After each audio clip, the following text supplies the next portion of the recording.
Time to get up with a Celtic statement. They bring the lightning to the thunder. Is Boston the bunch to beat as the playoffs begin? That's the headline. Off an unbelievable night in the NBA, which had Murray dropping 50, Wemby being Wemby, and Luka doing something we hadn't seen since Jordan. We're all over it. Plus, baseball, back and better than ever. The Yankees drop the Giants despite the judge wearing the golden sombrero. Let's do this, people. It's time to get up, starting right now. McNutt is ready to roll. Jack Mendoza's back. Joe Fortenbaugh, you betcha. He's got lots to get to today, and they are not alone. We got a big squad rolling this morning. JWill is up this morning. McMahon is up this morning. We'll have Shefty and Damian Woody. Let's go. We begin with the game of the night. Call it a preview of the NBA Finals. Jaylen Brown and the Celtics hosting Shai Gilgeous-Alexander and the Thunder, and this was a night in which SGA would be doing what he could for his team. Thunder had a 7-point lead, but now we're midway through the third, and it's Jason Tatum. Monica didn't shoot the ball well in this game. 19 points, 5 of 12 from the floor. Yeah, but overall, I thought he was present and effective. He's still not a guy that defense can slouch off of, and he made that pass. Oh, my goodness. For the cutting Cato, who throws one down with power with the right hand, and now we're tied at 75, and here comes Jaylen to do it again. Greeny, to me, this was a turning point in this ball game. It was tied, I believe, at this point. They put the Celtics up, too, and they never looked back. They got an 8-point lead here, and it's Brown sizing up SGA, and he's using his move against him. The trademark foul merchant. Celtics up 11 after the free throw. SGA did what he could. He would score 33, not backing down in this last game of a long road trip. He was also dishing them out. This is Isaiah Joe. The Thunder get as close as 6, but they would get no closer. A minute left in the game. Celtics up by 6. Brown downhill, 31 points, 8 boards, 8 assists, an MVP-esque kind of night for Jaylen Brown and the Celtics with a statement 10-point win against the defending champs. For Jaylen Brown, it's his 33rd 30-point game this year. It's tied for the 5th most in a season in Celtic history. Larry Bird would be next up on the list. But the storyline right now is his teammate Jason Tatum. Here's what Brown had to say. That was a great, encouraging game for JT. Like high level, intensity, physical team. And it felt like, that was a step in the right direction. We still encouraging him to get back to that level of aggression that we know and are used to. But I think today was a great game of him making the right plays, making the right reads, being physical, and being Jason Tatum. All right, and so we got the squad together this morning again. McNutt is here, Tim McMahon is here, but JWill, I was reading your notes this morning over breakfast. You were fired up about what we're seeing from these Boston Celtics right now. Well, Green, it's crazy to say last night watching them play, especially with the way they ended that game, it felt like you were watching the best team in basketball, which is absolutely insane to say, considering Jason Tatum is only several weeks into, how he's recovered from an Achilles tear. But it's the system ultimately designed by, I think, probably the best coach in the NBA in Joe Mazzulla that has allowed them to have, 28 assists on 25 assists on 38 made shots. It's the way they play in the continuity.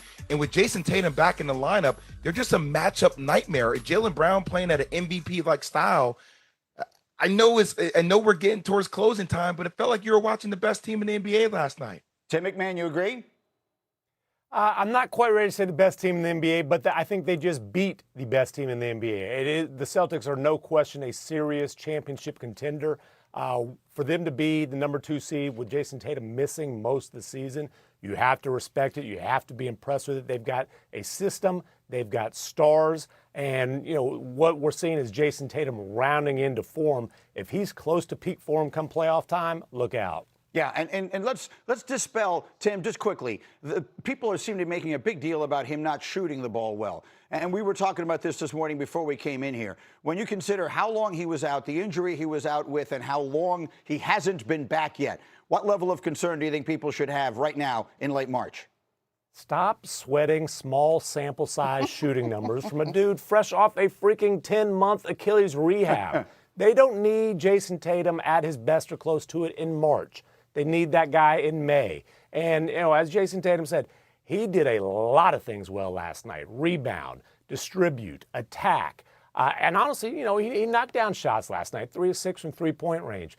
But again, Don't worry about what he looks like right now. He is ramping up. If he's close to himself come playoff time, the Celtics are the clear favorites in the Eastern Conference. Clear favorites in the Eastern Conference. Monica, you watch the Knicks play every single day. They're on a 7-game win streak, albeit against, for the most part, lesser competition. Here's Boston beating the defending champs in statement fashion last night. How about the Celtics right now? It does feel that the path to the finals in the Eastern Conference is probably going to go through Boston at this point. And I think what we did see last night, unequivocally, is the two most experienced units in terms of going and getting to that Larry O'Brien trophy.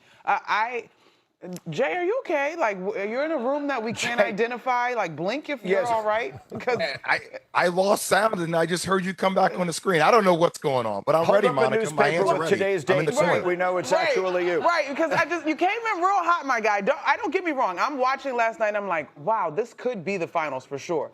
But I'm not ready. This is the end of a 5-game road trip for the Thunder. And that's what they looked like in the fourth quarter. Now, when it came down to it, in terms of your MVP candidates, if you will, I thought Jaylen Brown outplayed Shai in the fourth quarter. Shai shot, I believe, 6 free throws, but he had 1 field goal attempt. And I get it. He did take shots because he went to the free throw line.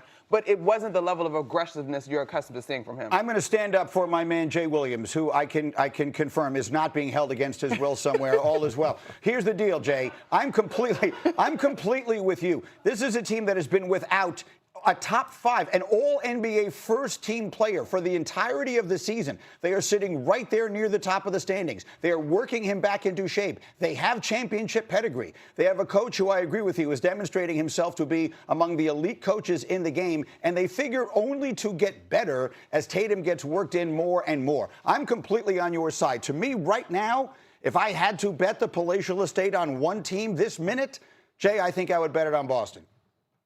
And Greeny, I would be happy to bet your palatial estate, no doubt about it. I just want to say, sis Monica here and Tim, hear me out. Like, operative word was felt. Like last night. Like and you know how I am, guys. Like I think there is momentum, and obviously, Tim, you talked about this. A guy coming off an Achilles tear to find his rhythm, but like with 10 to 12 games left in the regular season, him finding that rhythm and getting that experience, it feels like they could mold into the team we expected them to be. Guys, I didn't expect them to be this team. I didn't think Jason Tatum should come back. Like it feels like they're defying all odds. And it's Joe Mazzulla's style ultimately that I think gives them the edge to potentially win this whole thing. All right, the NBA was drunk last night. Murray went crazy last night. Luka went crazy last night. We'll be all over all of it with this group all morning long. But get me Jess Mendoza. Baseball is back. Yankees and Giants with the start of the 2026 season. Top of 2.